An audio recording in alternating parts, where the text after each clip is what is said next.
Rani Gerard Legaspi Santiago, born November 26, 1960, is a Filipino actor, comedian, television host, musician, director, producer and entrepreneur.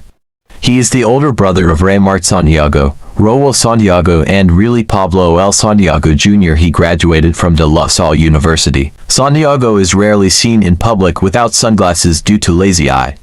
Santiago mentioned in an interview in Magandang Buhay that his eyelid condition was a result of a cyst on his left eyelid which first appeared when he was in second grade. Santiago is married to Marilu Coronel and have 3 children.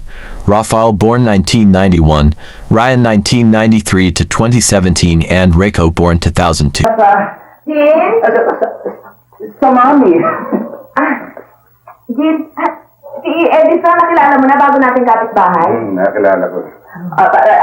And I heard, sir, that you have a car exchange and a motor shop.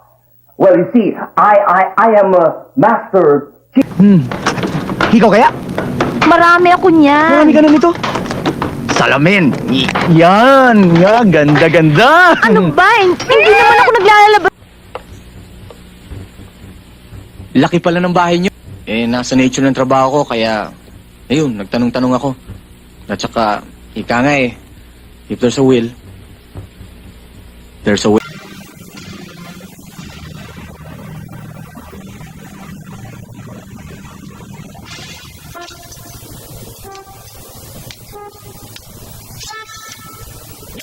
Wala na ba itong bakal, sir? Hindi ikaw! Pakita ba di ba, sir? May sawa ka? Wala pa, sir. May level ka? Gulong ka sa katatawid at hindi makahinga, naghaharutang magdama. Kayo nga muna, ba't natuturuan kayo? Ha? Halika dito. Teka nga muna. Satsat ka na naman. Ito, tanda mo. Ito mga matang ito, sa'yo lang nakatingin. Iyo lang, iyo lang, iyo lang, iyo lang. Inay, malapit na po ang piyesta. Kulang na kulang tayo sa phone. Capital P-L-E-S. Philippines? Who are you? Why am I wet? Ang ibig mo sabihin, nasa Pilipinas na ako? Yay! I'm free! Ikaw, pa-English ka ba? Pilipino ka rin pala?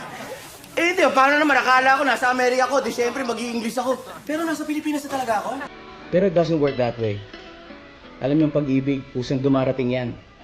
Hindi na kailangan hinahanap-hanap pa. Darating at darating yan. Pero medyo may katagalan. Alam niyo, ang storya ng buhay ko, 265. Di ka na naman nag-aral ng math mo. Eh sabi niyo po sa binawasan ng 20. Beg, ko nga. Ha? Sige. Yeah. O ano? Buddy, pinakamabuti nito, bigyan natin pagkakataon mag-isip muna si Jack. Please, behave. Ikaw talaga. Lagot kayo ngayon sa akin.